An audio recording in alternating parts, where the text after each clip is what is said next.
बहुत से स्टूडेंट्स जो हैं बोर्ड एग्जाम्स में अपीयर होते हैं, लाखों की संख्या के अंदर स्टूडेंट्स अपीयर होते हैं। कुछ स्टूडेंट्स 95% या उससे भी ज़्यादा स्कोर कर पाते हैं, लेकिन कुछ स्टूडेंट्स केवल पास होने के लिए भी स्ट्रगल कर रहे होते हैं। क्या आपने कभी सोचा है कि ऐसा क्यों होता है? या इन टॉपर्स के पास में कोई सीक्रेट स्ट्रेटजी होती है? जी हाँ, उनके पास में सीक्रेट स्ट्रेटजीज होती है। आज हम उसी सीक्रेट स्ट्रेटजीज की बात करने वाले हैं। Hello everyone, my name is Saurabh Pareek. मैं आपसे शेयर करने वाला हूं वो सारी सीक्रेट स्ट्रेटजीज जो आप कंप्लीट ईयर अगर फॉलो करते हैं तो उसे आपके बोर्ड एग्जाम्स में बहुत ही शानदार अचीवमेंट आपको मिल सकती है।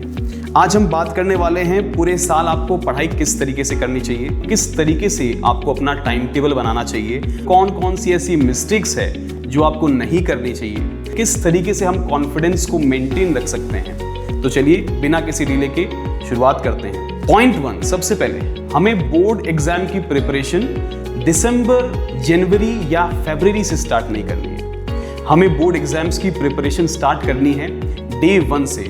जिस दिन से आपकी क्लास शुरुआत होती है उस दिन से आपको अपनी बोर्ड एग्जाम्स की प्रिपरेशन की शुरुआत करनी है। हर दिन 2 से 3 घंटे फोकस्ड एंड कंसिस्टेंट स्टडी से आप एग्जाम में बहुत ही बेहतरीन अचीव कर पाएंगे। नंबर 2, आपको एनसीईआरटी को प्रॉपर फॉलो करना है। बहुत से ऐसे स्टूडेंट्स होते हैं जो रेफरेंस बुक्स के पीछे जाते हैं और एनसीईआरटी को बिल्कुल इग्नोर करते हैं। बोर्ड एग्जाम्स के लिए एनसीईआरटी सबसे बेस्ट चीज होती है। आपको एनसीईआरटी को बहुत proper line to line study करना है, उसको लाइन टू लाइन प्रॉपर करना है। इससे आपके बोर्ड एग्जाम्स में 80 to 90% अचीवमेंट मिल सकती है। थर्ड पॉइंट है कि आपको नोट्स हमेशा बनाने चाहिए। किसी भी चैप्टर की अगर आप प्रिपरेशन कर रहे हैं तो उस चैप्टर के साथ में आप शॉर्ट नोट्स बनाइए। For example chemical reactions, formulas, definitions, इन सब के आप शॉर्ट नोट्स बना सकते हैं। यही शॉर्ट नोट्स आपके एंड ऑफ द टाइम आपके बहुत हेल्पफुल रहने वाले हैं। नंबर 4 पॉइंट, आपको एक प्रॉपर रिवीजन स्ट्रेटेजी बनानी चाहिए। बिकॉज अगर आप किसी भी चैप्टर को स्टडी कर रहे हैं तो उसका सबसे इंपॉर्टेंट पार्ट होता है रिवीजन। आप रिवीजन किस तरीके से कर सकते हैं? फॉर एग्जाम्पल, जब आपने किसी एक चैप्टर को बहुत अच्छे से प्रिपेयर कर लिया है तो उसका पहला रिवीजन 24 आवर्स के अंदर होना चाहिए। सेकेंड रिवीजन 1 वीक बाद हो सकता है and the third revision 1 month बाद हो सकता है and the fourth and final revision आप अपने एग्जाम से पहले कर सकते हैं। ये रिवीजन स्ट्रेटेजी आप फॉलो कर सकते हैं। 5th point, practice. केवल पढ़ना इतना इंपॉर्टेंट नहीं है, बस उसके ऊपर प्रैक्टिस करना भी उतना ही ज्यादा इंपॉर्टेंट है। आप sample papers, previous year questions solve कर सकते हैं और साथ ही साथ में मल्टीपल क्वेश्चंस आप अलग अलग बुक से उठा करके उनको सॉल्व कर सकते हैं। इससे आपकी प्रैक्टिस होगी और आपको ये पता चलेगा कि किस चैप्टर में, किस टॉपिक में आपको प्रॉब्लम फेस हो रही है। एंड द नेक्स्ट पॉइंट, कौन कौन सी ऐसी मिस्टेक्स हैं जो आपको कभी नहीं करनी चाहिए। सबसे इंपॉर्टेंट है कंपैरिजन। आपको अपने फ्रेंड से बिल्कुल कंपेयर नहीं करना है कि इसने किसी पर्टिकुलर चैप्टर को 3 बार रिवाइज कर लिया है या बहुत बार उसको प्रिपेयर कर लिया है। आपको किसी से कंपैरिजन नहीं करना। आपका कंपटीशन है बोर्ड एग्जाम्स के papers. Number 2, board exams, board के जो क्लासेस हैं उनमें कभी भी आपको मोबाइल फोन्स स्क्रॉलिंग्स नहीं करनी है। किसी भी तरह के social medias like Instagrams, like YouTube shorts, आपको इन पे स्क्रॉलिंग बिल्कुल नहीं करनी है।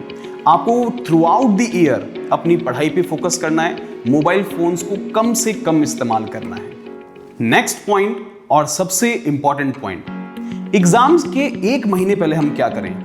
एग्जाम्स के 1 महीने पहले आपको किसी भी तरह का न्यू चैप्टर स्टार्ट नहीं करना है। आपने जो प्रिपरेशन कर ली है उसी को आपको फॉलो करना है और उसको बार बार रिवाइज करना है। जितनी कोशिश हो सके आपने जो शॉर्ट नोट्स बनाए हैं आपको उनको प्रिपेयर करना है। एंड द नेक्स्ट इज कि एग्जाम के 1 दिन पहले क्या करें। बहुत से स्टूडेंट्स के क्वेश्चंस होते हैं कि सर हमें 1 दिन पहले क्या करना चाहिए। 1 दिन पहले आप शॉर्ट नोट्स रिवाइज कर सकते हो। मैंने अभी आपको बताया, कोई भी नया चैप्टर जो है आपको स्टार्ट नहीं करना है।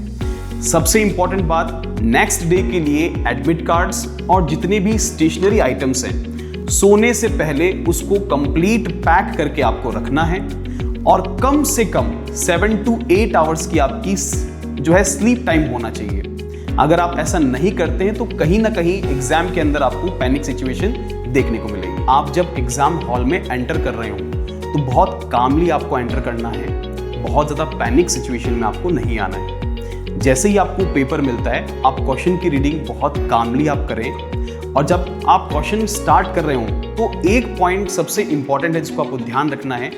जिस भी सेक्शन की आप शुरुआत कर रहे हैं, suppose that you are starting from section A, तो उस एक सेक्शन को जहां तक पॉसिबल हो सके उसको कंप्लीट करना है। ऐसा बिल्कुल नहीं होना चाहिए कि आपने सेक्शन ए के किसी एक क्वेश्चन को स्टार्ट किया and you are going to the section D part. जिस भी सेक्शन को आप स्टार्ट करते हैं आपको उसको फिनिश करना है। And the very important point, जितना टाइम आपको मिलता है, 3.25 घंटे आपको मिलते हैं, आपको 10 to 15 मिनट्स आपको बचाने हैं। इस 15 मिनट्स में आपको लास्ट जो आंसर शीट है उसको एक बार रीचेक करना है।